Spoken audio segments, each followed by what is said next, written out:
staff, of course, and a gallery. Good morning all, and welcome. Councillor Pipe will take us through the prayer.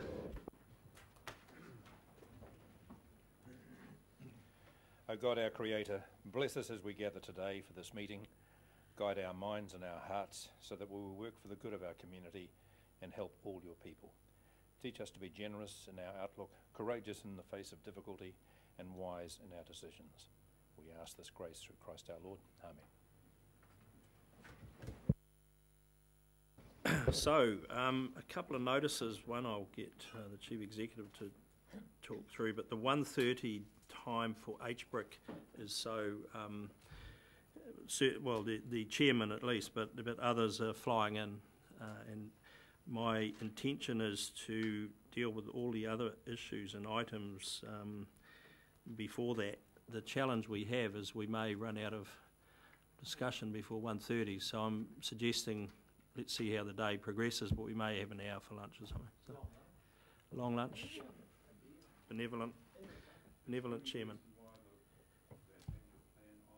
Well, that was the second notice, so I'll get the... So that was, thank you, Mr Chairman. Good morning, councillors. The reason we put a time for that was we had asked Matthew Lawson to be available to address the cityscape or tourism house issue, and he's in court until 2 o'clock. So we had put 2:30, but actually on reflection we believe that we can at least do the bulk of that paper, the annual plan progress report, ahead of that. If there are still any issues, you could just leave it to lie until he's had a chance to appear. But if there's not, I suspect that we can just deal with that item during the normal course of the meeting.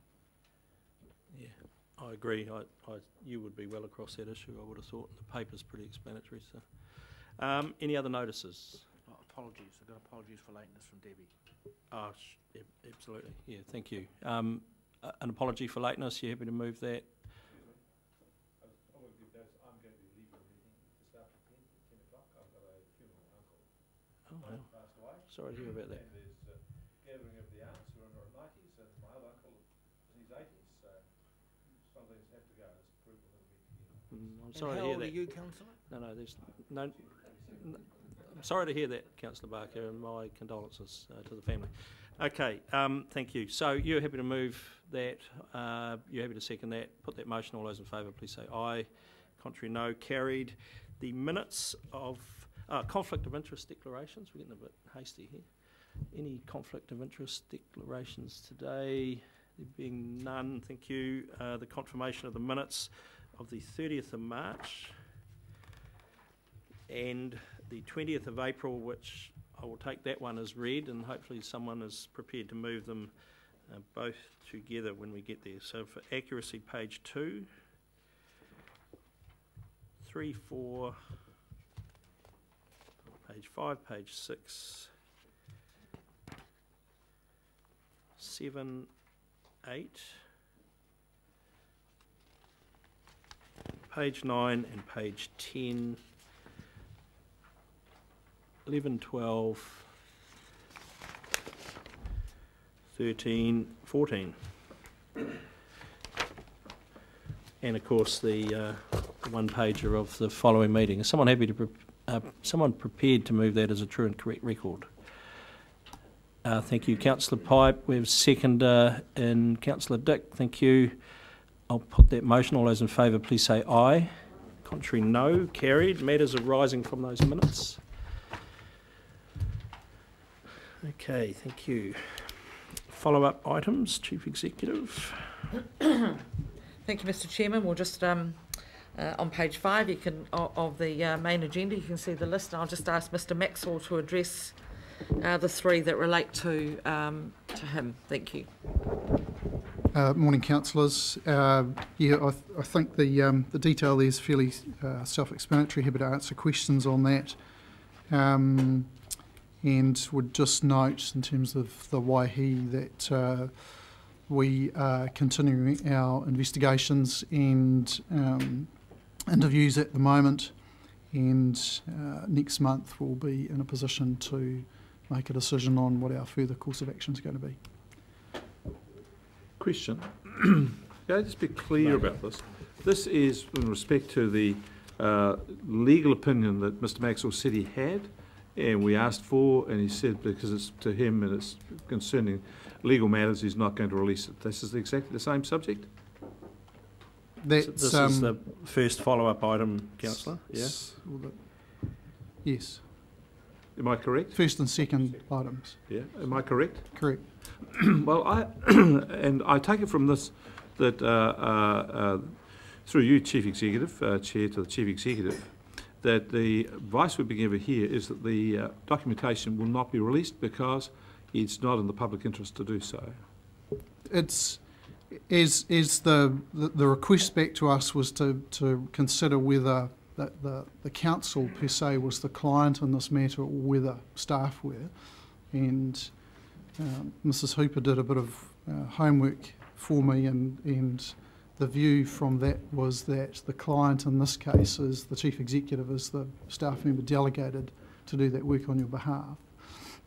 What I would make the point on in relation to this is that I appreciate the interest in this matter and where we're going with it, and what I would suggest is that given our statutory timeframes we're having to work through or work to in terms of the requirement for the laying of informations if we're going to go down that route, is that in the May meeting we'll be in a clear point of go, no go, and have a course of the direction of travel worked out in a strategy as a result of that prepared, and that in a public excluded session I can bring you a more detailed and comprehensive briefing and update on all of these matters. Well, can I just say to you that that's a very lengthy reply to a simple question. Most of it I don't think is relevant. I think the issue that you raised here about client or not is irrelevant.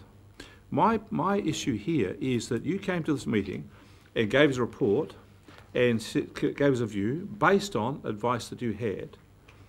My role here as a councillor is to be able to analyse that, go over it and see whether I agree with it or not. Now, you had access to information I did not. That's an asymmetric argument, and I don't like that. So it seems to me that what I was asking for, if you're going to bring to the table information and views based on the report, that should be on the table for councillors to see. Now, if it is not appropriate for it to be in the public domain, I can accept that it should be confidential and public excluded. No question about that, and it should be on it. But I do not accept and will not accept that you can have access to information on a matter which is of debate here that I as a councillor cannot. That's my issue. The client and non-client is irrelevant. Now, so I'm going to contest this if this remains. Okay, well, I think we've got a pathway here. I'll take your point, very well made point, Councillor Barker. I've got a follow-up question to that, though. How much legal information does the council get, and how much of it comes through the council? It's probably not a lot. We get an enormous amount of advice and information in a legal sense to help our work, and very little of it necessarily makes its way to this table. So we're always seeking advice on courses of action. So that this, look, I can't recall the detail of how this cropped up, but as I recall, it was an update, a verbal update on this process. Can we move on though and take on board what Councillor Barker said, and at the soonest possible time, can we have this discussion? Absolutely. So I'm suggesting the May meeting. I understand what you're saying. That's not good enough for me. I'm saying I want the report released. If you have a legal opinion that impinges upon this about the activities and what the legal obligations or abilities of the council were, I want to see it. Now, if you're saying it's your report, you withhold it from me because that's what you're saying here, then you and I have a challenge, and I'm off. I'm not going to accept that. Okay. I'm not going to accept the staff members coming to this council meeting, having access, being able to use council funds. Because we've discussed this.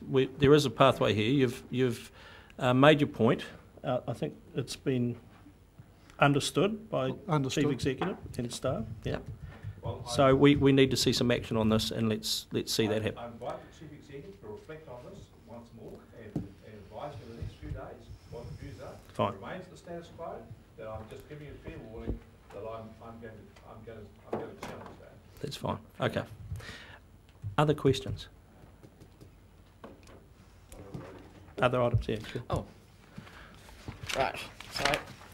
So there's no more on Mr. Maxwell's. I'll just, in Mr. Adie's absence, this trust presentation of the 10-year management plan will be presented at the Environment and Services Committee meeting at Kopariki Marae. The HBRC update, a copy of the Standard Water Use Agreement to be distributed to councillors, that was sent out twice, once by mistake just to one councillor and then on the following day to everyone. My apologies for that. There has been an exchange of correspondence about getting some legal advice on the new water user agreement and a whole raft of provisions in it that seem to be freshly created, or certainly quite a bit more detailed treatment than anything we've seen previously. So are we going to get such an opportunity to question legal counsel as to the meaning of the agreement? We have, following up from your email, Councillor, we've sought legal advice on those provisions as they relate to HBRC as a potential signatory to a water user agreement, and we'll be in discussions with HBRC about that within the next week. In terms of the document per se, it's already been signed by water users, and it's been peer reviewed, if you like, by investors. So the actual base document itself will not be open for further change, but how that particular document may apply or should apply to the regional council should we decide to take up a water user agreement will be a part of the discussions next week.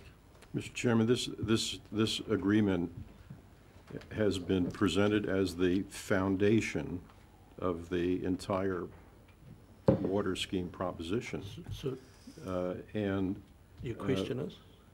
My question is, I don't accept the fact that as councillors we would not be able to reassure ourselves as to what exactly the parties were agreeing to in this agreement. Just a question in reply to that. Have you seen the Maersk agreement with the Port of Napier? I don't care about that. Well, I care about this water scheme, and I care about what commitment we are making on the basis of these foundation water agreements. Well, and I can't. We received we had an opportunity with the first water user agreement to do exactly what I'm asking for now. We had a lawyer sit here, Stu Webster, and respond to our questions about what various provisions of that agreement committed us to, didn't commit us to, committed farmers to, didn't. Now we have a water user agreement which is substantially more complex, which raises a whole raft of issues as to exactly what the parties are agreeing to in this. And why would we not, as councillors, be entitled to have our questions answered about that? Well, I thought that's what we were just told. No, we've been told, well, maybe a little bit of this and maybe not. And, well, no, order, Councillor. With respect, Councillor, the agreement is, Hawke's Bay Regional Council is not a party to the agreement with the water users. But we're being asked to commit a hell of a lot of money on the basis of trusting that agreement accomplishes our purposes. We are not a party to the water user agreement unless we decide to purchase water ourselves. And so the basis of the discussion next week will be from that particular position. However, I will raise the other matters that you have identified in your email. Thank you. Next week?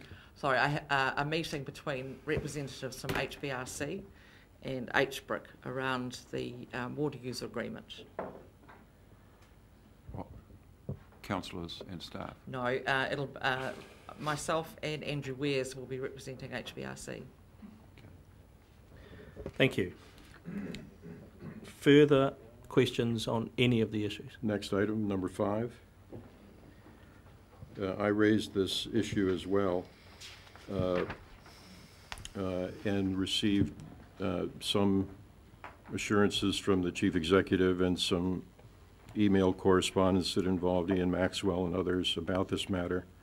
I asked for some legal opinion as to whether or not we were fulfilling or HBRC was fulfilling a key condition of its consent.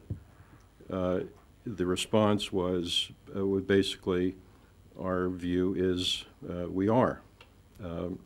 What I asked for was some legal confirmation independently as to whether that was an accurate situation. So, having been denied any further legal advice on that, I'm going to seek legal advice myself on the matter. And if the conclusion of that leads down a path, I'll follow the path. Councillor Bev and then Councillor Scott. Just on a related matter, I gather from the correspondence that Ian copied to us all that the committee of 3 experts that's required to be formed has not yet met, but the 3 experts have been corresponding with each other and have signed off on the design to date, and it's proposed that those same 3 experts will form the panel going forward after financial close. Can you tell me that you're satisfied as to that panel, or the people in that panel, meeting a test as to independence? And that's something that's exercised the 3 councils that have been involved in this process, that in trying to interpret whether the board envisaged effectively 6 independent engineers involved in this exercise or 3. And our collective view is that the 3 that formed the original panel would be the 3 that went and carried on through the life of the project, if you like, as much from a perspective, notwithstanding the independence, but not the institutional knowledge that they have developed and are developing in the design and construction elements and what's required through the construction phase, that they are the best people, the best placed people to carry forward to act on behalf of the process to deliver the outcome required. And we had to try and, if you like, resolve the perception around independence, given that you have the owner's engineer and the designer's engineer, I think, are the other 2, and the 3rd one appointed by the 3 councils in this case, was rather than having that board, that group employed by HBRC and acting for HBRC, because the condition's pretty clear that it's HBRC's requirement to deliver, was in order to allow the councils access to their work and their thinking and their conversations, is that Trevor Matushka, who was the person that we appointed into the original recertification panel, be employed by Central Hawke's Bay District Council, so contracted to them as he is now, so making him available to us to understand those conversations, and that would go a large way to dealing with the perception around, or the perceptions around independence. So we were satisfied that would be a good process, and it's something we discussed with HBRC staff just recently, and they were pretty comfortable with that approach as well. Sorry, was that a roundabout way of saying that you're proposing the same 3 people stay there? Correct. So, Mr. Chairman, just so we're clear, other councillors are clear, what I'm objecting to is precisely everything that Mr. Maxwell's just said, and I do intend to pursue this legally. That's your, you spend your money how you see wish, Councillor Barker. Councillor Scott. Belford, sorry. Well, unless he's spending Councillor Barker's money, sorry, I'm not sure about that. You know something like that. Have you got his head on a chip on? Order, right. Sorry, Councillor Scott. Thank you, Mr. Chairman. It's a question of process, and it has come up various times. I sought. Who instructs staff? Is it council as a body through resolution We of council? instruct staff. Or individual councillors? We instruct staff. Could we be quite plain about the role of individual councillors and council as a body? Sure, but in fairness though, at times individual issues do become part of the action item list. So Through council, Mr. Chairman, that's not right. through Instruction to staff through council, but to be fair, at times the action item list comes from one particular issue that one member may bring up. Yeah. Okay, any other? I was going to ask at the end of follow-ups if we could just revert to notices Do you quickly. have a notice? Yes, I do. Okay, fine. Okay, well let's move through this. Any further questions around this paper? Someone happy to move? Thank you, Councillor Scott. We have a seconder for that. Thank you, Councillor Dick. No discussion. I'll put that motion. All those in favour, please say aye. Contrary, no. So with a bit of indulgence here, Thank you. Councillor Hewitt, and